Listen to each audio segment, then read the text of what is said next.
السلام عليكم ورحمة الله وبركاته. الحمد لله الذي هدانا لهذا وما كنا لنهتدي لولا أن هدانا الله. اللهم صل وسلم وبارك على عبدك ورسولك محمد وعلى آله وصحبه والذين اتبعوهم بإحسان إلى يوم الدين. أما بعد. الوالي العادل, നീതിമാനായ ഭരണാധികാരി. ഇതിനെക്കുറിച്ചാണ് നമ്മൾ കഴിഞ്ഞ ആഴ്ച ക്ലാസ് തുടങ്ങി വെച്ചത്. അതായത് വാലി എന്ന് പറയുമ്പോൾ ഒരു രാജ്യത്തിൻ്റെ ഭരണാധികാരിക്കും വാലി എന്ന് പറയും, അതിൻ്റെ താഴെയുള്ള ആളുകൾക്കും വാലി എന്ന് പറയാം. ഒരു ഉത്തരവാദിത്വം ഏറ്റെടുത്ത ആളുകൾക്ക് വലിയ വാലി എന്നൊക്കെ നമുക്ക് പറയാം. അപ്പോൾ ഏത് ഉത്തരവാദിത്വമാണെങ്കിലും ആ ഉത്തരവാദിത്വത്തിലെല്ലാം ഏൽപ്പിക്കപ്പെട്ട ചുമതലകൾ ഭംഗിയായി നിർവഹിക്കുകയും ആരോടും അനീതി കാണിക്കുന്നില്ല എന്ന് ഉറപ്പുവരുത്തുകയും ചെയ്യേണ്ടത് ഓരോ വിലായത്തിലുള്ള ആളുകളുടെയും നിർബന്ധമായ ബാധ്യതയാണ്. അതിലാദ്യത്തെ ഹദീസാണ് നമ്മൾ വായിച്ചു തുടങ്ങിയത്. അബൂ ഹുറൈറ റളിയല്ലാഹു അൻഹു ഉദ്ധരിച്ച ഹദീസാണ്. നബി സല്ലല്ലാഹു അലൈഹി വസല്ലം പറഞ്ഞു, സബഅത്തുൻ യുളില്ലുഹുമുല്ലാഹു ഫീ ളില്ലിഹി യൗമ ലാ ളില്ല ഇല്ലാ ളില്ലുഹു. ഇമാമുൻ ആദിലുൻ ഷാബുൻ നശാ ഫീ ഇബാദത്തി റബ്ബിഹി വറജുലുൻ ഖൽബുഹു മുഅല്ലഖുൻ ബിൽ മസാജിദ് വറജുലാനി തഹാബാ ഫില്ലാഹി ഇജ്തമഅ അലൈഹി വതഫറഖ അലൈഹി റജുലുൻ ദഅതുഹു ഇംറഅത്തുൻ ദാതു മൻസിബിൻ വജമാൽ വഖാല ഇന്നി അഖാഫുല്ലാഹ വറജുലുൻ തസദ്ദഖ ബിസദഖത്തിൻ ഫഅഖ്ഫാഹാ ഹത്താ ലാ തഅലമു ശിമാലുഹു മാ തുൻഫിഖു യമീനുഹു വറജുലുൻ ദക്കറല്ലാഹ ഖാലിയൻ വഫാദത്ത് ഐനാ. അപ്പോൾ 7 ആളുകൾക്ക് അല്ലാഹു സുബ്ഹാനഹു വതആല അവൻ്റെ തണൽ അല്ലാത്ത മറ്റൊരു തണലും. കാരണം ആ മഹ്ശറ ഭൂമിയിൽ മരങ്ങളില്ല, കെട്ടിടങ്ങളില്ല, പർവ്വതങ്ങളില്ല, ഇങ്ങനെ ഉയർന്നു നിൽക്കുന്ന ഒന്നുമില്ല, എല്ലാം നിരപ്പാണ്. അപ്പം അങ്ങനെ നമ്മൾ നിൽക്കുന്നതിൻ്റെ മുകളിൽ ഒരു ഉയർന്നു നിൽക്കുന്ന എന്തെങ്കിലുമൊക്കെ ഉണ്ടെങ്കിലേ ആ ഉഷ്ണത്തെ അല്ലെങ്കിൽ വെയിലിൻ്റെ കാഠിന്യത്തെ തടയുന്ന തണൽ നൽകുന്ന ഒരു സാധനവും അവിടെയില്ല. മഹ്ശറ ഭൂമിയുടെ സ്വഭാവം അതാണ്.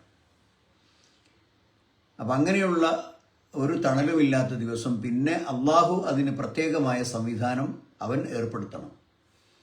അത് അവന് സാധിക്കുന്നതാണ്. കാർമേഘങ്ങളെ അയച്ചുകൊണ്ടോ വെയിലിൻ്റെ രൂക്ഷത കുറച്ചുകൊണ്ടോ ചിലർക്ക് തണൽ കൊടുക്കാനും ചിലർക്ക് ചൂട് കൊടുക്കാനും ഒക്കെ അല്ലാഹു സുബ്ഹാനഹു വ തആല ഖാദിറുൻ അലാ കുല്ലി ഷൈ. ഇന്നല്ലാഹ ഫഅാലുൻ ലിമാ യുരീദ്. അവൻ എന്താണോ ഉദ്ദേശിക്കുന്നത് അവൻ ചെയ്യും. അപ്പം അങ്ങനെ വളരെയധികം കഷ്ടപ്പാടുകളും ദുരിതങ്ങളും നിറഞ്ഞ ആ ദിവസം ഒരു തണൽ കിട്ടുക എന്ന് പറഞ്ഞാൽ വലിയ റഹ്മത്തുള്ള കാര്യമാണ്. അങ്ങനെ തണൽ കിട്ടുന്ന ഒന്നാമത്തെ ആളാണ് ഇമാമുൻ ആദിൽ.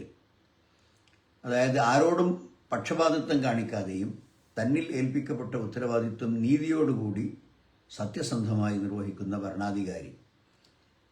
അത് ഏറ്റവും വലിയ ഉയർന്ന സ്ഥാനത്തുള്ള രാജ്യത്തിൻ്റെ ഭരണാധികാരിയാണെങ്കിലും അതിൻ്റെ താഴെയുള്ള ഇപ്പോൾ സംസ്ഥാനങ്ങൾ, പഞ്ചായത്തുകൾ, അതുപോലെ മുനിസിപ്പാലിറ്റി, അതുപോലെ കോർപ്പറേഷൻ, ഇങ്ങനെ ജനങ്ങൾക്ക് പ്രത്യേക സേവനങ്ങൾ ചെയ്തുകൊണ്ടിരിക്കുന്ന അവരുടെ ആ ലൊക്കാലിറ്റിയിൽ അവരുടെ ഉത്തരവാദിത്വം വഹിക്കുന്ന ആളുകൾ ആരാണോ അവരാണ് ഇവിടെ ഉദ്ദേശിക്കുന്നത്. അപ്പം എന്ത് ചെയ്യണം? അവരൊക്കെ നീതിമാന്മാരായ ആളുകളായിരിക്കണം. അവരുടെ പ്രജകളോട് നീതി കാണിക്കണം. ചില താല്പര്യങ്ങളെ, സ്വന്തമായ താല്പര്യങ്ങളെ മാറ്റിവെച്ചുകൊണ്ട് പൊതു സത്യത്തിനും നീതിക്കും പ്രാധാന്യം കൊടുത്തുകൊണ്ട് അതിനനുസരിച്ച് ജനങ്ങളോട് ഭരണം നിർവഹണം നടത്തുന്ന ഇമാമിന് തീർച്ചയായും അതിന് അർഹതയുണ്ട്. കാരണം പലപ്പോഴും ഭരണം നടത്തുന്ന ആളുകളെ ദുഷിപ്പിക്കുന്ന ഒരു പ്രവണതയാണ് കാണുന്നത്. അവരുടെ കയ്യിൽ അധികാരം കിട്ടിക്കഴിഞ്ഞാൽ അത് അവർ ദുരുപയോഗപ്പെടുത്തുന്നു. അനർഹമായ ധനസമ്പാദനം, തനിക്കിഷ്ടമുള്ള ആളുകളോട് പക്ഷപാതിത്വം കാണിക്കൽ, തനിക്ക് വെറുപ്പുള്ള ആളുകളോട് ശത്രുത വെച്ച് പുലർത്തൽ, തൻ്റെ കയ്യിലുള്ള അധികാരങ്ങൾ ഉപയോഗിച്ച് അവരെ അടിച്ചൊതുക്കൽ, ഇതൊക്കെ സാധാരണ നിലയ്ക്ക് ചെയ്യാൻ സാധ്യതയുള്ളതാണ്. അപ്പം അതുകൊണ്ട് തന്നെ അതിൽ നിന്നെല്ലാം രക്ഷപ്പെട്ടുകൊണ്ട് നീതി കാണിക്കുന്ന ഒരു ഭരണാധികാരി തീർച്ചയായും ഈ ലോകം അവസാനിച്ച് മറു ലോകത്ത്, പരലോകത്ത് എല്ലാ മനുഷ്യരും ഒരുമിച്ച് കൂടുന്ന ദിവസം അവൻ്റെ തണലല്ലാത്ത മറ്റൊരു തണലും കിട്ടാത്ത ദിവസം ഇവർക്ക് തണൽ കിട്ടും. രണ്ടാമത്തെ ആളായി പറഞ്ഞത് ഷാബുൻ നശഅഫി ഇബാദത്തി റബ്ബി, ഒരു ചെറുപ്പക്കാരൻ. ചെറുപ്പം മുതലേ അവന് വീട്ടിൽ നിന്ന് കിട്ടിയ ശിക്ഷണം ദീനീ ശിക്ഷണമാണ്. അതായത് നല്ല സ്വഭാവത്തോടുകൂടി പെരുമാറൽ, വൃത്തിയോടുകൂടി ജീവിക്കൽ, ആരെയും വെറുപ്പിക്കാതിരിക്കൽ, എല്ലാവരോടും നല്ല പെരുമാറ്റം. അവൻ്റെ മതബാധ്യതകളൊക്കെ ചെറുപ്പം മുതലേ അത് പഠിച്ച് നമസ്കാരം, നോമ്പ്, അതുപോലെ ഉള്ള മതബാധ്യതകളും കടമകൾ, പിന്നെ മാതാപിതാക്കൾ അവൻ്റെ ഏറ്റവും വലിയ, അവൻ ബഹുമാനിക്കുകയും ആദരിക്കുകയും ചെയ്യുന്ന ആളുകളാണ്. അവർക്ക് വേണ്ട സൗകര്യങ്ങളൊക്കെ ചെയ്തു കൊടുക്കൽ. ഇങ്ങനെ പല നിലക്കും ഒരു യുവാവ് അവൻ വളർന്നു വരുമ്പോൾ അതിൻ്റെ ആ പശ്ചാത്തലത്തിൽ ദീനീ സ്വഭാവത്തോടുകൂടി വളർന്ന് അതിൽ നിന്ന് തെറ്റിപ്പോകാതെ, കാരണം ഒരുപാട് സാധ്യതകൾ അവൻ്റെ മുമ്പിലുണ്ട് തെറ്റിപ്പോകാൻ. അവൻ പഠിക്കാൻ പോകുന്ന സ്ഥാപനത്തിൽ ചീത്ത കൂട്ടുകാരെ കിട്ടിയാൽ പല നിലക്കും നല്ല നിലക്ക് ജീവിക്കുന്ന ഈ ചെറുപ്പക്കാരനെ വഴിതെറ്റിക്കാൻ നോക്കും. അതുപോലെയുള്ള ഇപ്പോൾ മാതാപിതാക്കളുടെ കീഴിലോ അല്ലെങ്കിൽ ഗുരുനാഥന്മാരുടെ അടുത്തൊക്കെ ആകുമ്പോൾ അച്ചടക്കത്തോടുകൂടി നിൽക്കും. എന്നാൽ അതല്ലാത്ത ഒരു സാഹചര്യങ്ങളിലേക്ക് ചെറുപ്പക്കാർ നീങ്ങിക്കഴിഞ്ഞാൽ അവരെ വഴിതെറ്റിക്കുന്ന ഒരുപാട് വസ്തുക്കളുണ്ട്. അപ്പോൾ എല്ലാ നിലക്കും പ്രത്യേകിച്ച് ഇത്തരം തെറ്റായ കാര്യങ്ങൾ ഭരണകൂടത്തിൻ്റെ ഭാഗത്തുണ്ടാകുമ്പോൾ, ഇപ്പോൾ പിന്നെ സോഷ്യൽ മീഡിയയിൽ കണ്ടിട്ടുണ്ട്, എന്താണ് ഗവൺമെൻറ് സപ്ലൈ ചെയ്യാൻ ഉദ്ദേശിക്കുന്ന ബ്രാൻഡി, ആ ബ്രാൻഡിൻ്റെ പുതിയ പേര് മലബാർ മിസ്ട്രി എന്നാണ്. എന്തിനാണ് ഇതിനാ മലബാർ എന്ന് പേരിടുന്നത്? എല്ലാവർക്കും അറിയാം, ഈ മലബാർ എന്ന് പറഞ്ഞാൽ പ്രബലമായ ഒരു മതന്യൂനപക്ഷത്തിൻ്റെ പ്രദേശമാണ്. അവരേറ്റവും കൂടുതൽ ഉള്ളത് മലബാറിലാണ്. അപ്പോൾ അവിടെ നിന്ന് വഷളാക്കണം. എന്തെല്ലാം പേരുകൾ കൊടുക്കാനുണ്ട്. എന്നപ്പോൾ അവർ ഗവൺമെൻറ് ജനങ്ങളുടെ പണം കൊണ്ടും ജനങ്ങളാൽ തിരഞ്ഞെടുക്കപ്പെട്ടവരും ജനങ്ങളെ സേവനം ചെയ്യേണ്ടവരുമായ ഈ ഭരണാധികാരികൾ ഇപ്പോൾ അവർ കള്ള് വിതരണം ചെയ്യാൻ പോകുന്നു. അപ്പോൾ ഇത്തരം ഒരുപാട് പ്രതികൂലമായ സാഹചര്യങ്ങളിൽ ഒരു ചെറുപ്പക്കാരൻ ജീവിക്കുമ്പം അവൻ്റെ ദീനിനെ അവൻ മുറുകെ പിടിക്കുന്നു, അവൻ്റെ വിശ്വാസത്തെ അവൻ മുറുകെ പിടിക്കുന്നു, അവൻ്റെ സംസ്കാരത്തെ അവൻ മുറുകെ പിടിക്കുന്നു. അങ്ങനെയുള്ള ഒരു ചെറുപ്പക്കാരൻ അതിനെന്തെല്ലാം പ്രയാസങ്ങൾ അത് കാത്തു സൂക്ഷിക്കാൻ അനുഭവിക്കുന്നുവോ അവന് തീർച്ചയായും പരലോകത്ത് തണലിന് അർഹതയുണ്ട്. മൂന്നാമത്തെ ആള് പള്ളികളുമായി ബന്ധപ്പെട്ട ആളാണ്. റജുലുൻ ഖൽബുഹു മുഅല്ലഖുൻ ബിൽ മസാജിദ്. അപ്പോൾ പള്ളികളുമായി ബന്ധപ്പെടുക എന്ന് പറഞ്ഞാൽ പള്ളി എപ്പോഴും ഒരു വിശുദ്ധ സ്ഥലമാണ്. വിശ്വാസികളായ ആളുകൾക്ക് റാഹത്ത് നൽകുന്ന സ്ഥലമാണ്. അള്ളാഹുവിനെ മാത്രം ആരാധിക്കാനുള്ള സ്ഥലങ്ങളാണ്, ആണ് മസാജിദ് എന്ന് പറയുന്നത്. അപ്പോൾ അത് ഇല്ലാത്ത സ്ഥലത്ത് അത് പള്ളി എടുക്കാൻ ഉത്സാഹിക്കുക. പള്ളി എടുത്തു കഴിഞ്ഞാൽ അതിനെ നല്ല നിലയ്ക്ക് പരിരക്ഷിച്ച് സംരക്ഷിച്ച് കൊണ്ട് നടക്കുക. ഓരോ സന്ദർഭത്തിലും അതിന് ചെയ്യേണ്ട മെയിൻ്റനൻസുകൾ ചെയ്യുക. അവിടെ വെളിച്ചമുണ്ടോ വെള്ളമുണ്ടോ എന്ന് ഉറപ്പുവരുത്തുക. അങ്ങനെ ആളുകൾക്ക് സൗകര്യപ്രദമായ നിലക്ക് ആ പള്ളികളിൽ സേവനം ചെയ്യുക, ആ പള്ളികളെ പരിപാലിക്കുക, പള്ളിയിലേക്ക് പോകാൻ ഉത്സാഹം കാണിക്കുക, പള്ളികളിലേക്ക് നടന്നു പോവുക, കൃത്യസമയത്ത് നേരത്തെ തന്നെ പള്ളിയിൽ എത്തിച്ചേരുക, പിന്നെ പള്ളി ആരാധന നമസ്കാരം കഴിഞ്ഞതിന് ശേഷം ചെയ്യേണ്ട ദിക്റുകളും ദുആകളും നിർവഹിക്കുക. ഇതൊക്കെ ഇതിൻ്റെ വിശാലമായ അർത്ഥത്തിൽപ്പെട്ടതാണ്. അപ്പോൾ അതൊക്കെ അവൻ്റെ മുമ്പിൽ പള്ളികളോട് ഒരു പ്രത്യേക താല്പര്യം ഉണ്ടാകുന്ന ആളുകൾക്ക് ഇതൊക്കെ ചെയ്യാൻ കഴിയുള്ളൂ. അപ്പം അങ്ങനെയുള്ള ആൾക്ക് ഖിയാമത്ത് നാളിൽ തണൽ കിട്ടും. പിന്നെ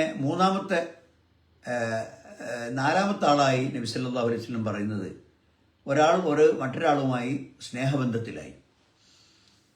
ഇയാളുടെ കുടുംബത്തിൽപ്പെട്ടവനായിരിക്കില്ല, ചിലപ്പോൾ നാട്ടുകാരൻ എന്ന പരിഗണനയും ഉണ്ടാവുകയില്ല. ആകെയുള്ള പരിഗണന അവൻ മതബോധമുള്ളവനാണ്, സത്യസന്ധമായി ജീവിക്കുന്നവനാണ്, ജീവിതത്തിനൊക്കെ അർത്ഥവും അതുപോലെ തന്നെ അതിന് നീതിബോധവുമുള്ള ഒരു മനുഷ്യനാണ്.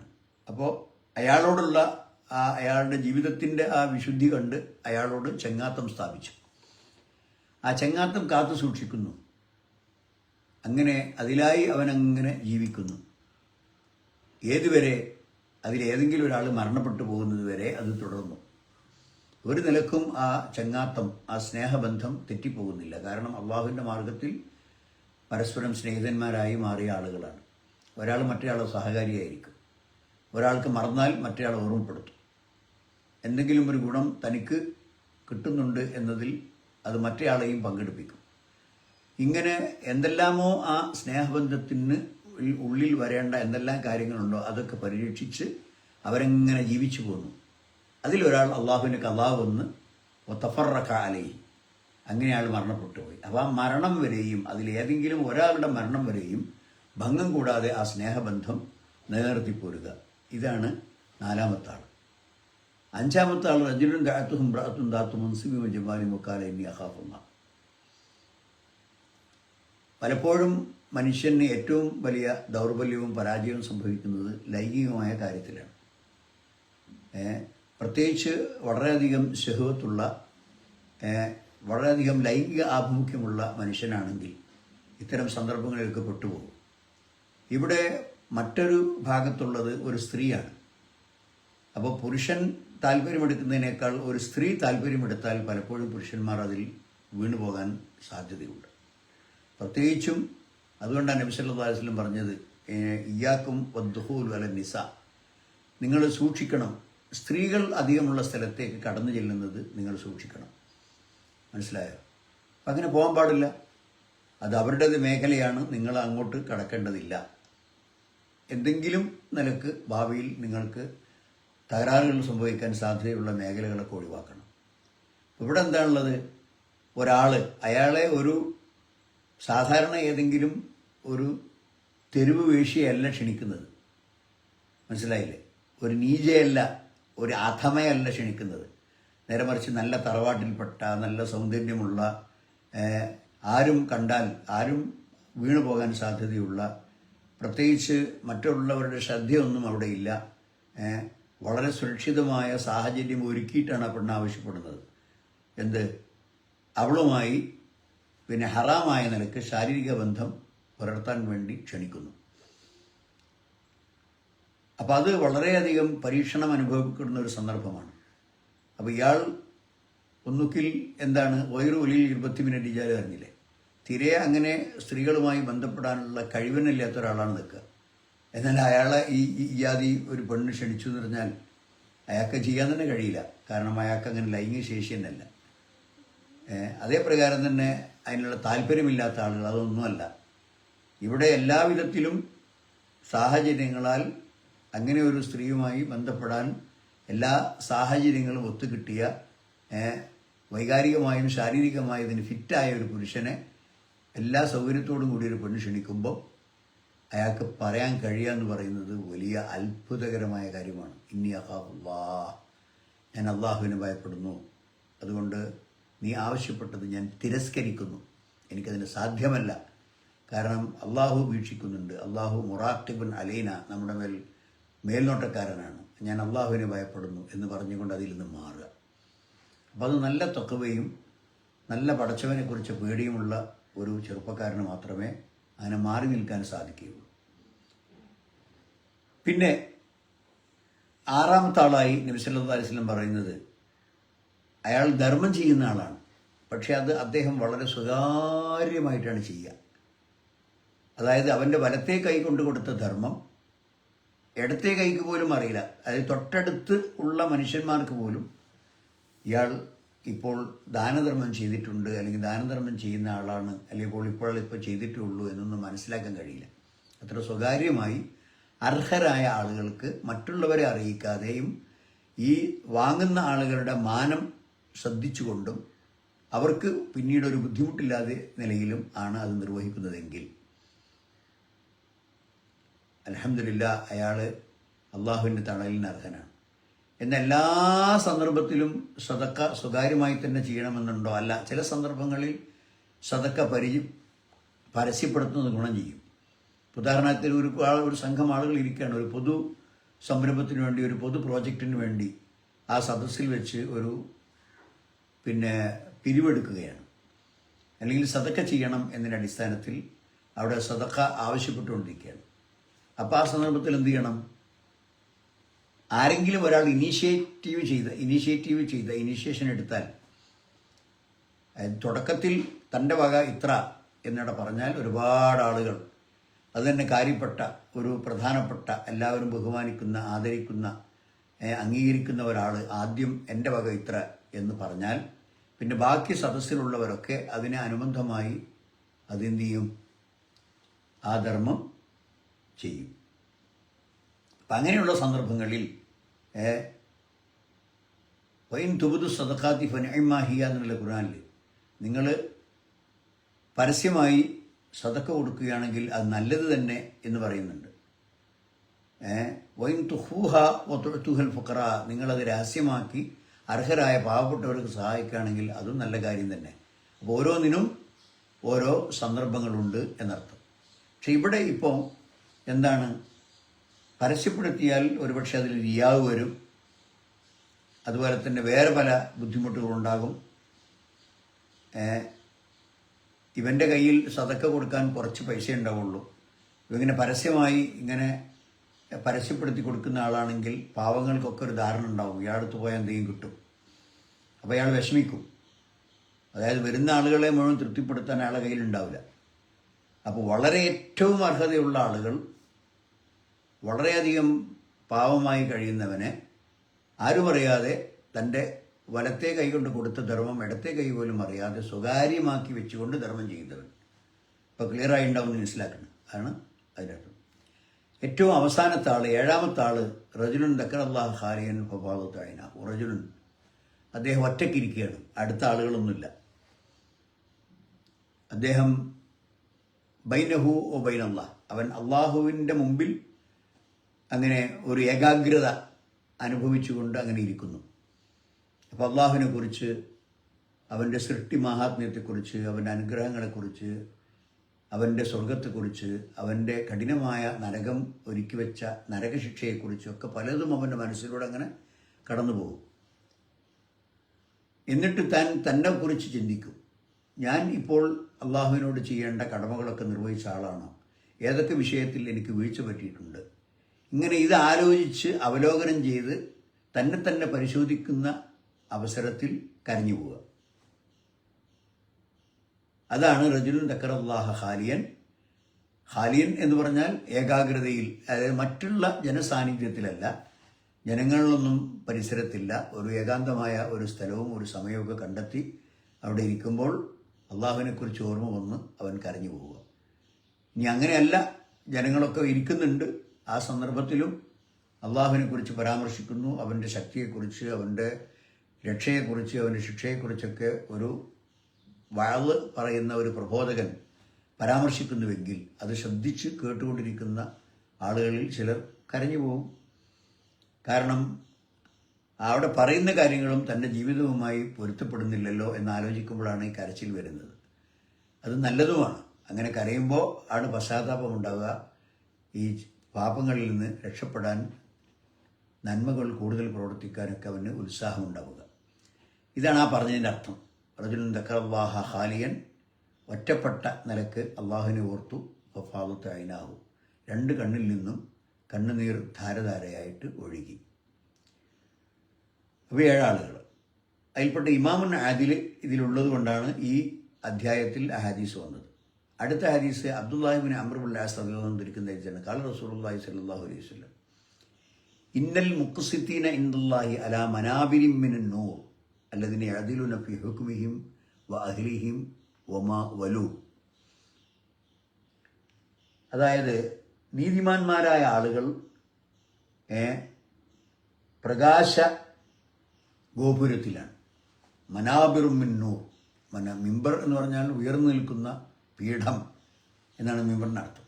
അപ്പോൾ പ്രകാശത്തിൻ്റെ പീഠത്തിലായി ആദരിക്കപ്പെടുന്നവരാണ് നീതിമാന്മാരായ ആളുകൾ. മുഖ്സിത്തീൻ, നീതി കാണിക്കുന്ന ആളുകൾ. ആരാണ് ആ നീതി കാണിക്കുന്ന ആളുകൾ? അവർ ഒരു വിധി പറയുകയാണെങ്കിൽ അവിടെ പക്ഷപാതങ്ങളൊന്നും ഉണ്ടാവുകയില്ല.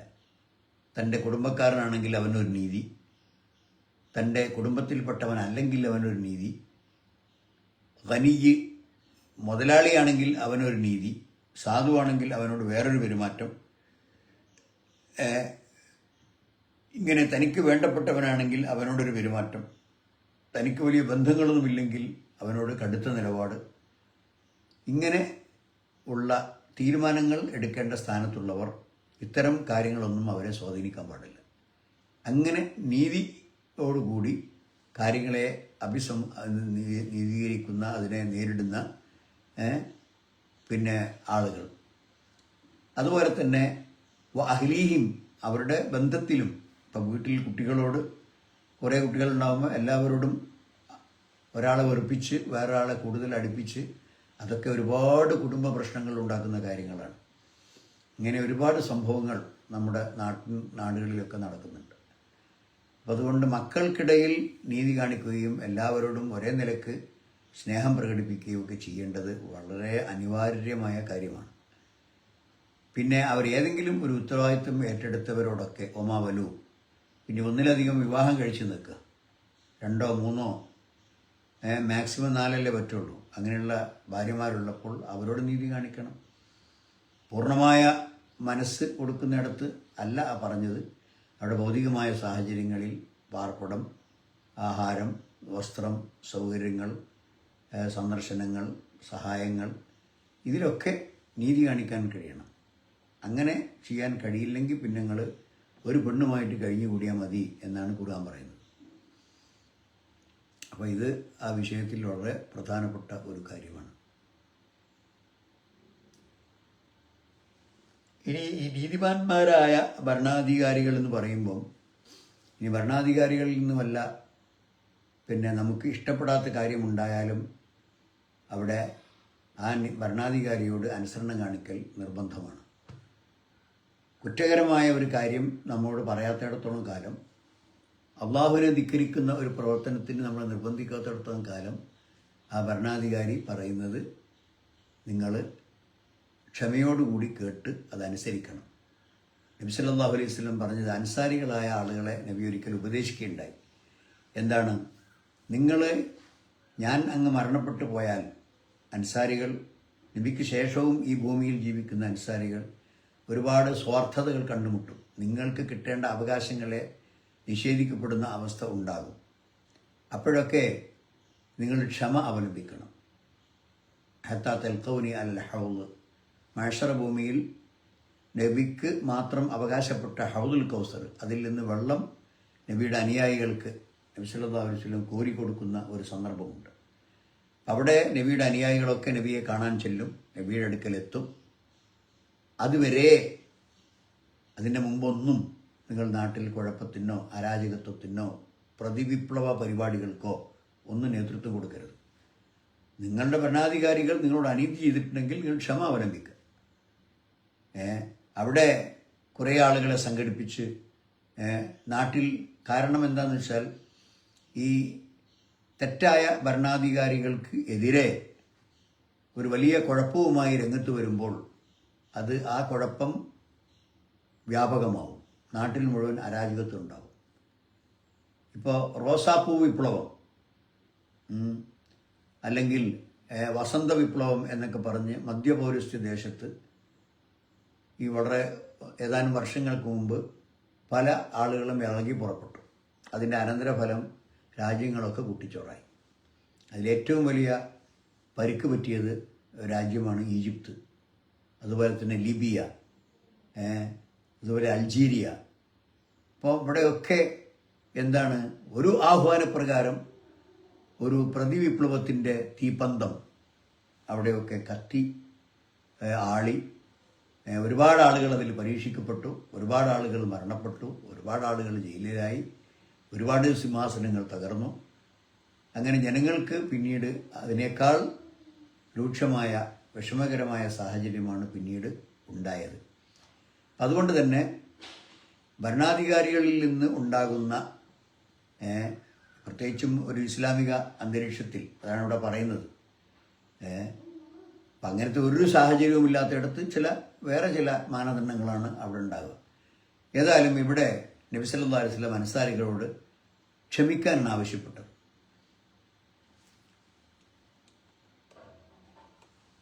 അതുപോലെ തന്നെ ജനങ്ങൾക്കിടയിൽ ഒരാളോട് നീതിയും ഒരാളോട് അനീതിയും ഒന്നും അയാൾ കാണിക്കാൻ പാടില്ല. പിന്നെ അടുത്ത ഹദീസ്, ഔഫ് ബിൻ മാലിക് റളിയല്ലാഹു അൻഹു ഉദ്ധരിക്കുന്ന ഹദീസാണ്. കാല സമീഅതു റസൂലുള്ളാഹി സ്വല്ലല്ലാഹു അലൈഹി വസല്ലം യഖൂലു ഖിയാറു അഇമ്മത്തിക്കും അല്ലദീന തുഹിബ്ബൂനഹും വയുഹിബ്ബൂനക്കും വതുസല്ലൂന അലൈഹിം വയുസല്ലൂന അലൈക്കും വശിറാറു അഇമ്മത്തിക്കും അല്ലദീന തുബ്ഗിദൂനഹും വയുബ്ഗിദൂനക്കും വതൽഅനൂനഹും വയൽഅനൂനക്കും. ഖാല ഖുൽനാ യാ റസൂലല്ലാഹ് അഫലാ നുനാബിദുഹും ഖാല ലാ മാ അഖാമു ഫീക്കുമുസ് സ്വലാത്ത ലാ മാ അഖാമു ഫീക്കുമുസ് സ്വലാത്ത. ഇത് മുസ്ലിം ഉദ്ധരിച്ച ഹദീസാണ്. എന്താണ് ഔഫ് ബിൻ മാലിക് പറഞ്ഞത്? അദ്ദേഹം പറയാണ്, നബി സല്ലല്ലാഹു അലൈഹി വസല്ലം ഉപദേശിക്കുന്നത് ഞാൻ കേട്ടു. നിങ്ങളിൽപ്പെട്ട ഏറ്റവും ഉത്തമന്മാരായ ഇമാമുകൾ, അത് ഭരണാധികാരികളാകട്ടെ അല്ലെങ്കിൽ മറ്റു വിധത്തിൽ നേതൃത്വം കൊടുക്കുന്നവരാകട്ടെ, അവരെ നിങ്ങൾ അങ്ങോട്ട് ഇഷ്ടപ്പെടുന്നു, അവർ ഇങ്ങോട്ടും ഇഷ്ടപ്പെടുന്നു. നിങ്ങൾക്കിടയിൽ യാതൊരു പണക്കവുമില്ല. നിങ്ങൾക്ക് വളരെ ഇഷ്ടപ്പെട്ട ആളാണ് നിങ്ങളുടെ രാജ്യം ഭരിക്കുന്നത്. അതുകൊണ്ട് അയാളോട് നിങ്ങൾക്ക് അങ്ങേയറ്റത്തെ കൂറും അനുസരണവും സ്നേഹവുമാണ്. അങ്ങനെയുള്ള സാഹചര്യങ്ങളിലുള്ള ധാരാളം ഭരണാധികാരികളുണ്ട്. ചരിത്രത്തിൽ തന്നെ നീതി കാണിച്ച ഒരുപാട് ഭരണാധികാരികളുടെ നീണ്ട നിര തന്നെയുണ്ട്. കാരണം അവിടെയൊക്കെ അവർക്ക് തെറ്റിപ്പോകാൻ ഒരുപാട് ശ്രമങ്ങളുണ്ടായിട്ടും അതൊക്കെ കീപ്പ് ചെയ്ത് പടച്ചവനെ പേടിച്ച് നല്ല നിലയ്ക്ക് ഭരണം നടത്തി. അപ്പോൾ ജനങ്ങൾ അവരെ ഇഷ്ടപ്പെട്ടു. അപ്പോൾ അവർക്ക് അന്യോന്യം, ജനങ്ങൾക്ക് ഭരണാധികാരിയെയും ഭരണാധികാരി ജനങ്ങളെയും ഇഷ്ടപ്പെടുന്നു. പിന്നെ നിങ്ങൾ അവർക്ക് വേണ്ടി പ്രാർത്ഥിക്കുന്നു, അവർ നിങ്ങൾക്ക് വേണ്ടിയും പ്രാർത്ഥിക്കുന്നു. അപ്പോൾ ഒരു നല്ല മനസ്സാകുമ്പോഴാണല്ലോ തൻ്റെ പ്രജകൾക്ക് വേണ്ടി അള്ളാഹുവെ നീ അവർക്ക് ഖൈർ ചെയ്യണമേ, അവരുടെ വിഷമങ്ങൾ നീ എളുപ്പമാക്കി കൊടുക്കണമേ എന്നൊക്കെ പറഞ്ഞ് പ്രാർത്ഥിക്കുമ്പോൾ കൂടുതൽ അയാൾക്ക് സാധിക്കുന്ന കാര്യങ്ങളൊക്കെ ചെയ്തു വെച്ച് ബാക്കി പിന്നെയും ആ ജനങ്ങൾക്ക് ക്ഷേമം കിട്ടണം എന്നത് അള്ളാഹുവിൻ്റെ പറയാണ്. അതാണ് ജനങ്ങൾക്ക് വേണ്ടി പ്രാർത്ഥിക്കുക എന്ന് പറയുന്നത്. അല്ലാതെ അയാളിങ്ങനെ ഒന്നും ചെയ്യാതെ ഇങ്ങനെ പ്രാർത്ഥിക്കുന്നത് മാത്രം ചെയ്തതുകൊണ്ട് ജനങ്ങൾക്ക് പൂർണ്ണമായി ആ ഭരണാധികാരിയുടെ ഗുണം കിട്ടുകയില്ല. അപ്പോൾ പ്രാർത്ഥന മുന്നിലുണ്ട്, അതോടൊപ്പം നല്ല കാര്യങ്ങൾ ചെയ്യും. അപ്പോൾ അങ്ങോട്ടും ഇങ്ങോട്ടും ഇഷ്ടം. എന്നാൽ ഏറ്റവും മോശപ്പെട്ട ഭരണാധികാരികൾ ആരാണ്? നിങ്ങൾക്ക് അവരുടെ അങ്ങേറ്റം വെറുപ്പാണ്. പേര് കേൾക്കുമ്പോൾ തന്നെ നിങ്ങളുടെ മനസ്സിൽ വെറുപ്പാണ് ഉയർന്നു വരിക. ഇനി അവർക്ക് ഇങ്ങോട്ടോ അങ്ങനെ തന്നെയാണ്. നിങ്ങളോട് ഏറ്റവും വലിയ ധിക്കാരത്തോടും കോപത്തോടും വെറുപ്പോടും കൂടിയാണ് അയാൾ പെരുമാറുന്നത്. അങ്ങോട്ടും ഇങ്ങോട്ടും ഇഷ്ടമല്ല. ഭരണാധികാരിക്ക് ഭരണീയരെ ജനങ്ങളെ ഇഷ്ടമല്ല, ജനങ്ങൾക്ക് ഭരണാധികാരിയെ ഇഷ്ടമല്ല. തൽഅനൂനഹും വയൽഅനൂനക്കും. ആദ്യം പറഞ്ഞ വിഭാഗം നിങ്ങൾ അവർക്ക് വേണ്ടി പ്രാർത്ഥിക്കുന്നു, അവർ നിങ്ങൾക്ക് വേണ്ടി പ്രാർത്ഥിക്കുന്നു. ഇവിടെ നിങ്ങൾ അവരെ ശപിച്ചുകൊണ്ടിരിക്കുന്നു, അവർ നിങ്ങളെയും ശപിച്ചുകൊണ്ടിരിക്കുന്നു. അവർ നിങ്ങളുടെ നാശം ആഗ്രഹിക്കുന്നു, നിങ്ങൾ അവരുടെ നാശവും ആഗ്രഹിക്കുന്നു. അപ്പം അങ്ങനെയുള്ള ഭരണാധികാരികളും നിങ്ങൾക്ക് മുമ്പിൽ വരാൻ സാധ്യതയുണ്ട്. അപ്പോൾ സഹാബത്ത് ചോദിച്ചു, കുൽന യാ റസൂലല്ലാഹ് അഫലാ നുനാബിദുഹും. അപ്പം ഞങ്ങൾക്ക് ഇഷ്ടമില്ലാത്ത, ഞങ്ങളോട് ഇങ്ങോട്ട് ഇഷ്ടമില്ലാത്ത ഈ വെറുക്കപ്പെട്ട ഭരണാധികാരികളാവുമ്പം ഞങ്ങൾ അവർക്കെതിരെ പുറപ്പെടട്ടെ, ഞങ്ങൾ അവരെ എതിർത്തുകൊണ്ട് രംഗത്ത് വരട്ടെ. ഇതാണ് ആ ചോദ്യം. കാല അപ്പം നബി പറഞ്ഞു, ലാ, പാടില്ല. മാ അഖാമു ഫീക്കുമുസ് സ്വലാത്ത. നിങ്ങളുടെ പ്രദേശത്ത് ബാങ്ക് കൊടുക്കുകയും കൃത്യമായി നമസ്കാരം അവിടെ നടക്കുകയും അതിന് യാതൊരു തടസ്സവുമില്ലെങ്കിൽ, ആരാധനകളൊക്കെ മുറക്ക് നടക്കുന്നുണ്ടെങ്കിൽ. നബി അത് വീണ്ടും ആവർത്തിച്ചു, ലാ, പാടില്ല. മാ അഖാമു ഫീക്കുമുസ് സ്വലാത്ത. അവർ നിങ്ങൾക്ക് നമസ്കാരം നിർവഹിക്കാൻ സ്വാതന്ത്ര്യം നൽകുകയും അങ്ങനെ നിങ്ങൾ റാഹത്തോടുകൂടി നമസ്കരിക്കുകയും ചെയ്യുന്ന ഒരവസ്ഥ ഉണ്ടെങ്കിൽ നിങ്ങൾ താൽക്കാലികമായ ബുദ്ധിമുട്ടുകൾ സഹിച്ചിരിക്കുകയെ പിന്നെ എല്ലാം പോളിഷ് കഴിഞ്ഞാണ്. അപ്പൊ ഇനി ഓരോട് പറയണം. ആ മൈക്കൊന്ന് ഓഫാക്കി. ആരാതെ?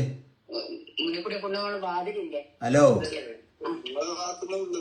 മൈക്ക് ഓഫാക്കി. ആരാതൊന്നും കേൾക്കുന്നില്ലേ? അപ്പൊ ശ്രദ്ധിക്കണം. മൈക്ക് ഓഫാക്കി. പോളിഷ് പോയിട്ട് ഹലോ, അവിടെ തന്നെ ഒരു സ്ഥലത്ത് സ്വിച്ച് ഉണ്ട് കേട്ടോ, അത് കുത്താനുള്ള കാര്യം. അല്ല, ആരാണ്? നിങ്ങൾക്ക് കാണുന്നുണ്ടോ? ആരാണ്?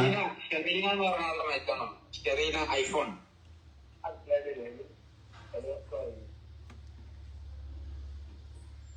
ഒരു ക്ലാസ് പങ്കെടുക്കും.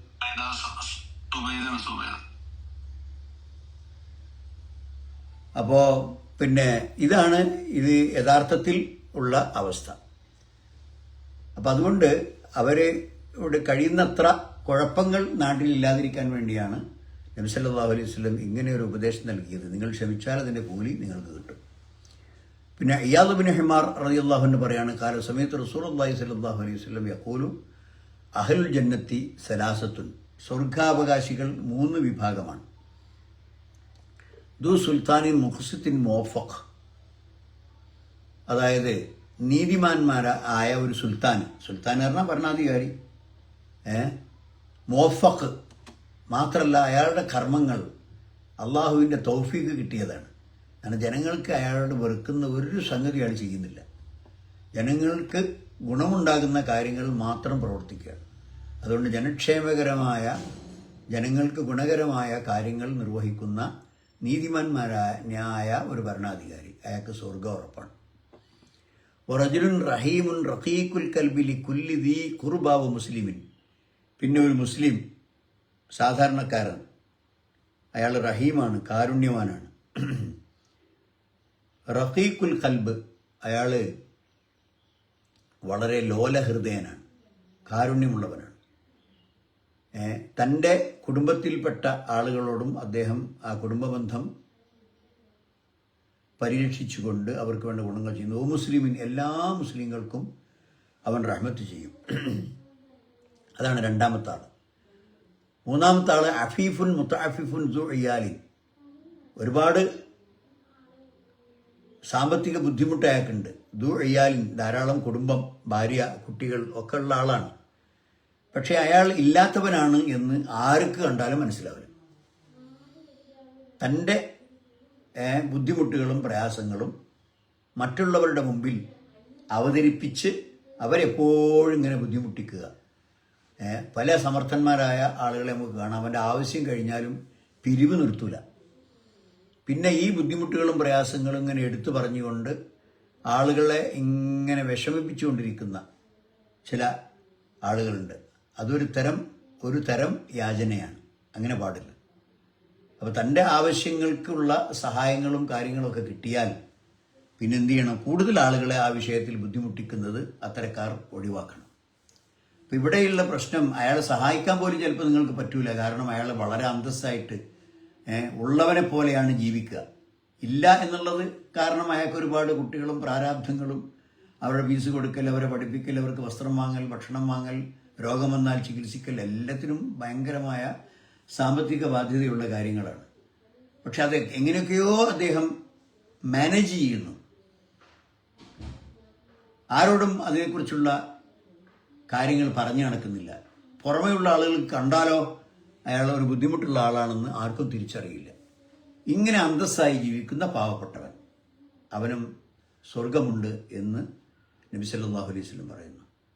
സഹോദരന്മാരെ, റമദാൻ മാസത്തിൻ്റെ 2ാമത്തെ ദിവസമാണ് നമ്മൾ. അല്ലാഹു സുബ്ഹാനഹു തആല ഈ ദിവസങ്ങളിലൊക്കെ, ഈ സമയങ്ങളൊക്കെ വളരെ പുണ്യകരമായ സമയങ്ങളാണ്.